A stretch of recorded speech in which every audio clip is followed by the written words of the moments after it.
जिसकी कल्पना नहीं कर सकते। समस्त बड़े से बड़े साधनों को, साध्यों को त्याग दो, छोड़ दो, और हम जो कह रहे हैं उस बात को मान लो। बस तुम विलंब मत करो, आज ही इनका परित्याग करके वृंदावन की ओर दौड़ पड़ो, वृंदावन में आकर रहने लगो, वृंदावन का वास स्वीकार कर लो। मानो पूछा कि क्या है ऐसा, आप कह रहे हैं समस्त साधनों का त्याग कर दो। अगर साधनों का त्याग कर देंगे तो भ्रष्ट नहीं हो जाएंगे हो? साधन से ही तो अपने आप को बचा के रखते हैं, साध्यों का भी त्याग के कह रहे हैं आप? तो ऐसी बड़ी बात क्या है? क्या है? साधनों का त्याग, साध्यों का त्याग कर दें तो कोई तो अवलंब चाहिए, क्योंकि चित्त का स्वभाव है, वे कहीं ना कहीं अवलंब लिए रहता है।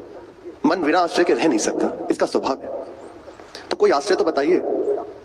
सबको छोड़ देंगे तो फिर भजन साधन कैसे होगा? हमें भगवत साक्षात्कार कैसे होगा? हमें परम शांति कैसे मिलेगी? बोले कह रहे, बता रहे, सुनो।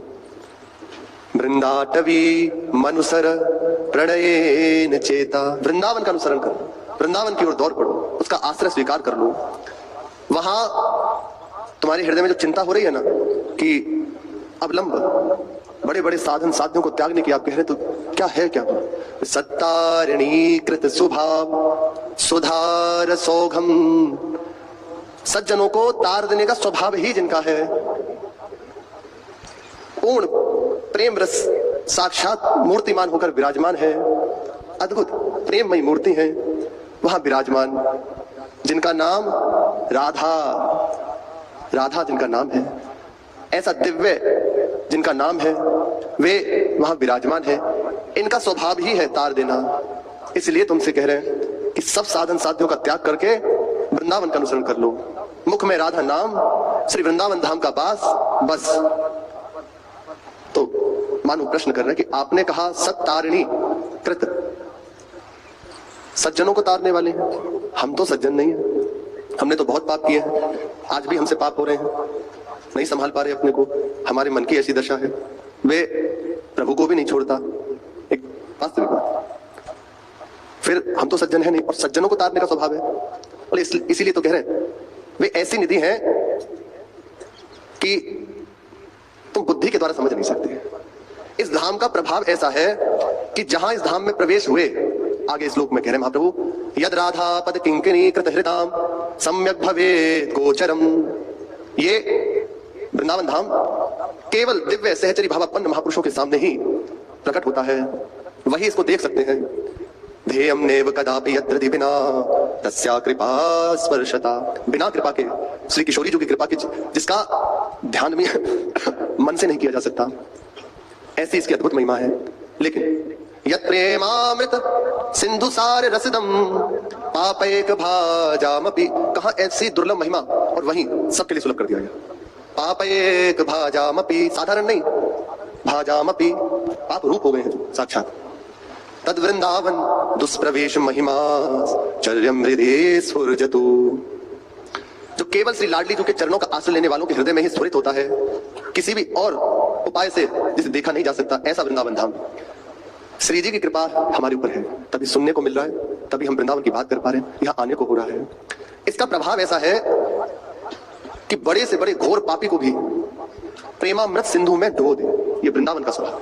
वृंदावन सद बना देता है, यहाँ जो भी प्रवेश करता है उसे सत पुरुष श्री वृंदावन बना देता है। इस अपना प्रभाव है, हर जगह का अपना प्रभाव होता है, हर बात का अपना प्रभाव होता है, ऐसे ही वृंदावन का प्रभाव है। आप कैसे भी सही, कोई सही, कहीं के भी सही, कुछ भी किया हो, वृंदावन धाम का जो ही स्पर्श हुआ तो निश्चित हो गया परम प्रेम रस सिंधु में आप डूब जाओगे, ये वृंदावन आपको डुबो देगा। इसलिए कह रहे हैं कि तुम वृंदावन का अनुसरण कर लो, वृंदावन धाम को इष्ट मान लो, यहाँ रहकर राधा राधा मुख से बस लटन करो और वृंदावन का वास करो।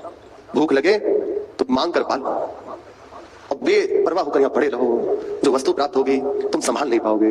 महाप्रभु कह रहे हैं सत्तारिणी कृत स्वभाव सुधार सौघम राधा विधान मिह दिव्य निधान मस्ती।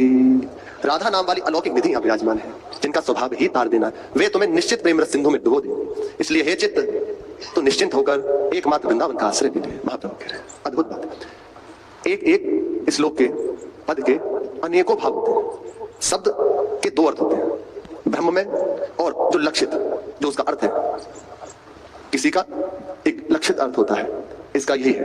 तो ऐसे ही उसका दूसरा, उसे कहते हैं ब्रह्म में व्यापक अर्थ, उसमें सब कुछ जोड़ा जा सकता है, यहां तक कि प्रत्येक अर्थ उससे दिया जा सकता है। ऐसा महापुरुषों ने, विद्वानों ने अनुभव किया, जाना। हर जैसे भगवान नाम होता है ना, उसकी विशेषता विशेष यही है, हर प्रश्न का उत्तर यही हो जाता है। यद्यपि वो कोई साधारण नाम नहीं है, वो अलौकिक है। एक बार महाप्रभु चैतन्य देव से उनके परिकर ने, जिस समय वे विद्यालय में पढ़ाते थे, तो कहा कि इसका अर्थ क्या है। और महाप्रभु की उस समय उन्मादमय अवस्था, बस हर बात का अर्थ कृष्ण, केवल कृष्ण। जो भी कुछ पूछोगे इसका मतलब क्या है, ये क्या है, कृष्ण है।